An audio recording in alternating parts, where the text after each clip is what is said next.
the only begotten, and happiness.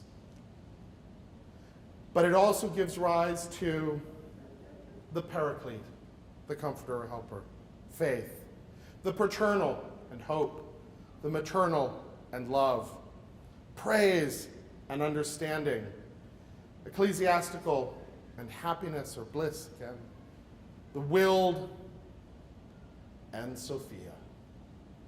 And these emanations, this structure of the aeons, this way in which we begin to think about the structure of the universe and the structure of our own experience of the world in terms of this very Platonic, again, system of dualities, gives us a structure that gives us a mythology that I think is, again, very, very comforting, has a great appeal, but also fits perfectly into this definition that I've tried to give of Gnosticism.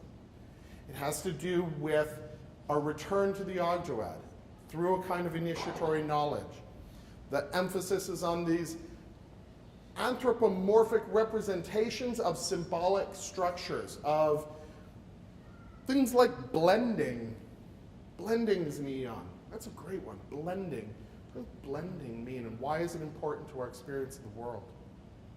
There is the priority of the virtual, something like silence or depth, over the actual, things like church and man. And finally, there is this sense of the cosmology of a pantheistic or panentheistic type, where everything emerges ultimately from this depth. And the last of the classical schools that I want to look at is Basilides, the Basilidians. The Basilidians are much more decidedly Christian. Notice there's not a whole lot of message about Christ heretofore. Basilidians are much more decidedly Christian, but Christ is pure spirit. And they are among those that say that Christ could not have been crucified. That's not Christ. You know who that is? That's Simon of Cyrene. A nice, easy out, right? That Christ sort of switches places with Simon of Cyrene.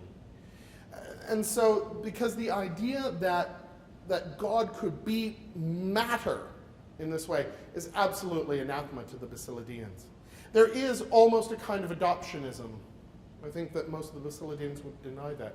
But there is a kind of adoptionism where if God is in the body in any way, it's because he takes it on at some point. And he sort of inflows into that body. Of the Basilidian symbols, of which there are many, and if we talk about the Gnostic jewels, we often see these lovely gems. If you go to the British Museum, you see this wonderful assortment of these Gnostic gems stolen from all over the world. It's too late to give them back. What's done is done, right? One of the most famous is the image of a brass axe, the name of which has the numeration of 365, and this pertains to the 365 aeons. And if you thought the Valentinians were confused, not to be outdone, the Basilidians have a structure that would boggle the mind of a quantum physicist. That idea of this extensive outpouring of divinity through the world is part and parcel of Basilidian cosmology. But there is also a kind of antinomianism that's part of the Basilidian sect. There is this sense in which, well, they're kind of Christian, but they don't really believe the kinds of things that you're supposed to believe as a Christian. And one of the most important things that they didn't believe in was martyrdom. That to martyr oneself was itself a kind of admission of the rule of materiality over oneself. And so the idea that Christ would be martyred is absolutely inconceivable. They are also among those who most vociferously insist that the God of the Hebrew Bible, the God of the so-called Old Testament, the God of the Jews, is not the real God. He is a kind of interloper or usurper. And that the God that sends forth Christ is not the God that goes, says, I am the Lord your God, you shall have no other gods before me, and do this and do that, and has all these moral prescriptions. That's not the first father for the Basilidians. And so again, I think many of these same definitions show forth in the Basilidian Gnosticism. So that's a brief sketch of classical Gnosticism. So I'm going to pause here because, of course, I could just talk and talk and talk. That's what I do for a living. And say, are there any questions about this sort of classical form of Gnosticism? Yeah. Well, what sort of time period are you talking about these kind of sects that you just mentioned? There's some suggestion, and I'll give you both a very liberal sort of understanding of this and a very, very conservative one. The more liberal says that we see indications of Sethian Gnosticism in the 1st century BCE, that this is a pre-Christian phenomenon. This is actually one of the strongest arguments against the idea that Gnosticism is merely an intra-Christian phenomenon, that it is simply a Christian heresy. So there does seem to be something going on that has a kind of Sethian look to it in the 1st century BCE. The Basilidian and Valentinian Gnostics were still kicking about well into the 3rd and 4th centuries. So we have a very, very broad spectrum there. From a much more conservative standpoint, we do see Christological elements in almost all of these, which means we're going to be no earlier than really about 50 CE, and that for the most part these are entirely wiped out by the mid-4th century with the emergence of Orthodoxy. So two different timelines, and do with what you will with that. You guys just, could you volunteer a couple of example texts from the Johannite library for each of the 3 schools? Oh boy, let me see. For the Basilidian, one of the most common is the Apocryphon of John. That's normally identified as a Basilidian text. For the Valentinian, there is the Protonoia, is Valentinian in its structure. For the Sethians, there are the, what would they call them, the tablets of Seth. Right. Are the sort of primary texts that I would point to there.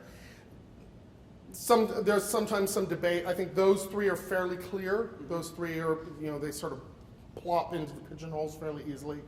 In terms of what belongs to whom throughout the whole of the Canaboscian corpus, yeah, it's anybody's guess. Again, to make due deference to Dr. DeConnick, I mean, she's absolutely right that identifying these into easy categories is impossible. Thanks. Any other questions? How am I doing on time? Good.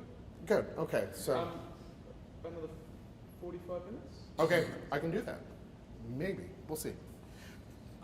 So, the topic that I was given for this talk was something like ancient and contemporary, or ancient and modern Gnosticism. And so, in some sense, we want to jump forward about 1,800 years and look at the emergence of, I don't want to call them neo-Gnostics. I don't think that's right. I don't think that's the right term. I think that indicates a kind of attempt to reconstruct sort of what, say, the Valentinians were doing or something like that.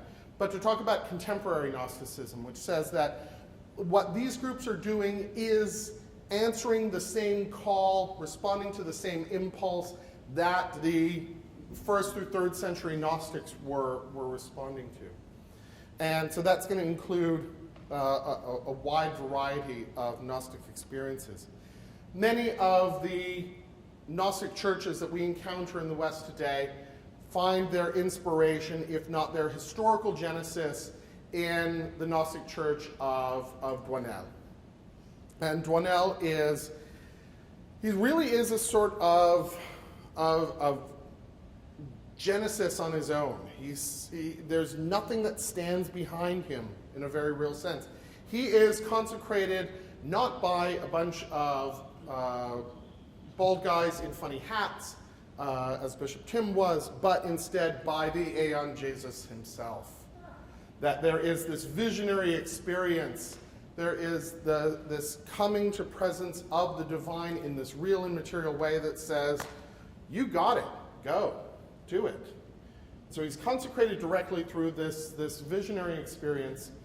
And what he builds is primarily not Gnostic in the sense that we've identified classical Gnosticism, but is instead Cathar. Now, the relationship between the Cathars and the Cathari, and the Bogomils, and Gnosticism, I think is fairly well documented, and certainly philosophically there are clear influences.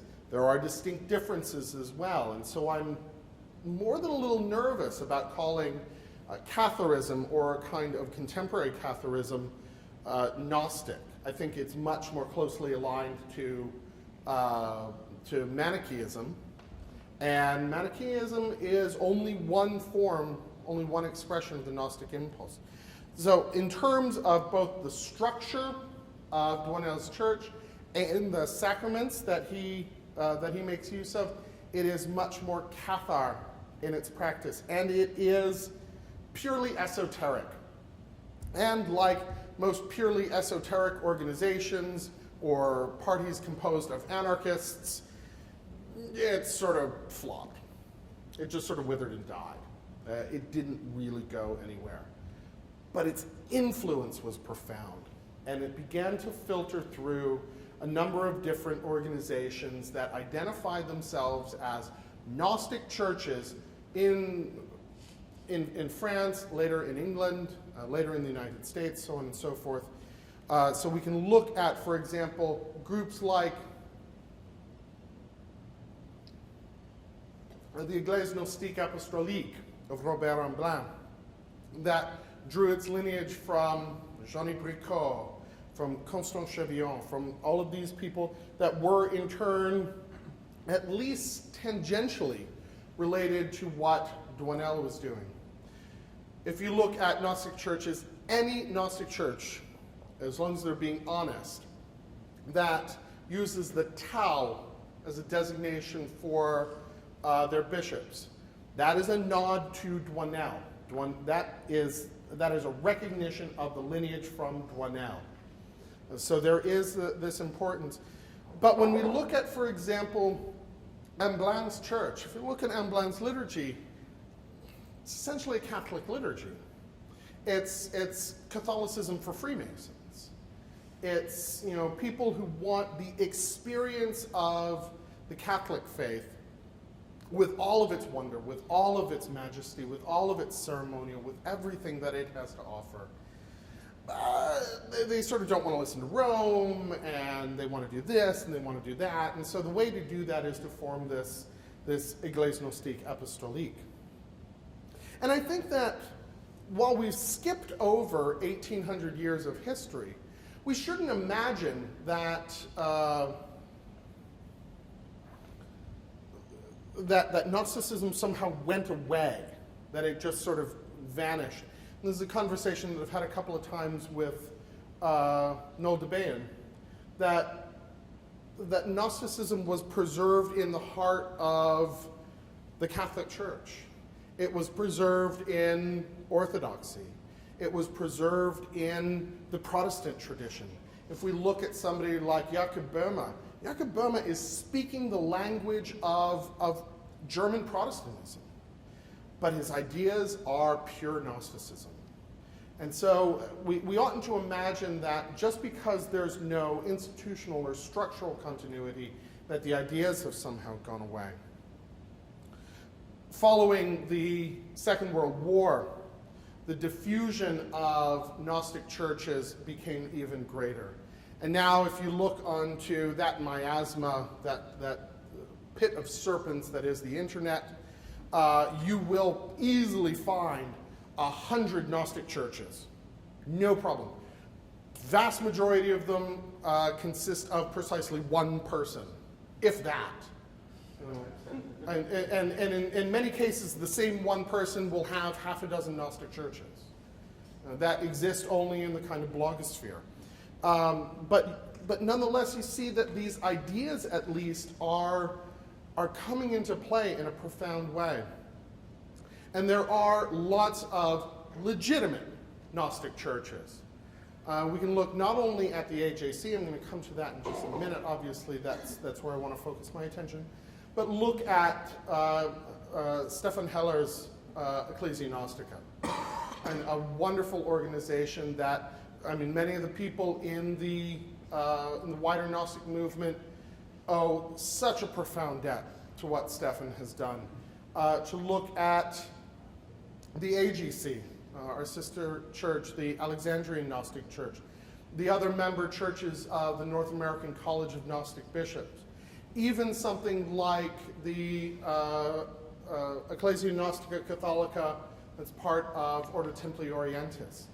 All of these are the sort of emanations from, as it were, what Douanel, what Amblin, what Chevion, what Bricot, what all of these people, what Fabre Dessart were doing in the late 19th and early 20th century. So let's talk just a little bit about the AJC. And how does the AJC fit into this structure that I've identified?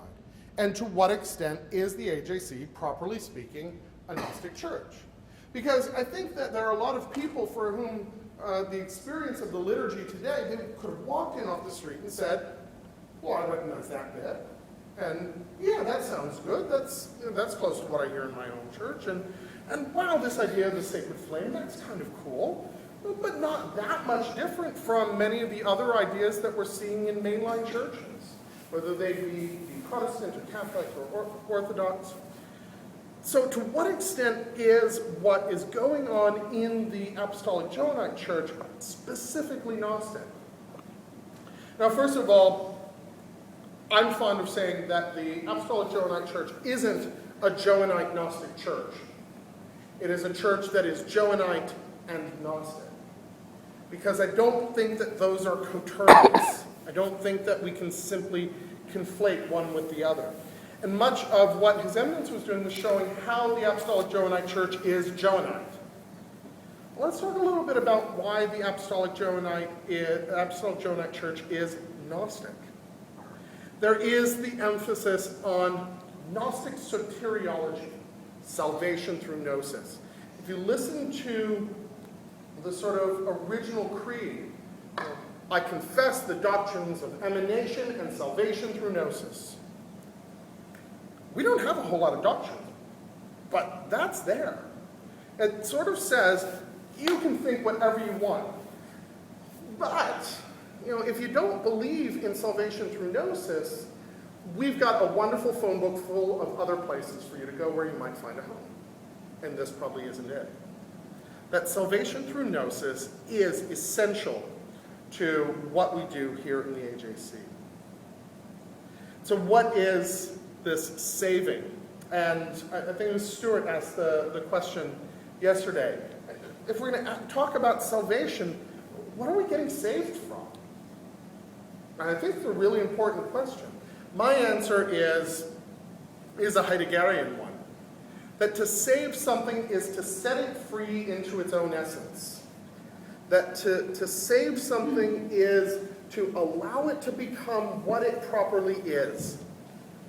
And that's an extraordinary thing. That's a lot more demanding than it might seem at first. And so the question then becomes, how are we set free into our own essence? How do we become what we properly are? And the answer then is in the gnosis.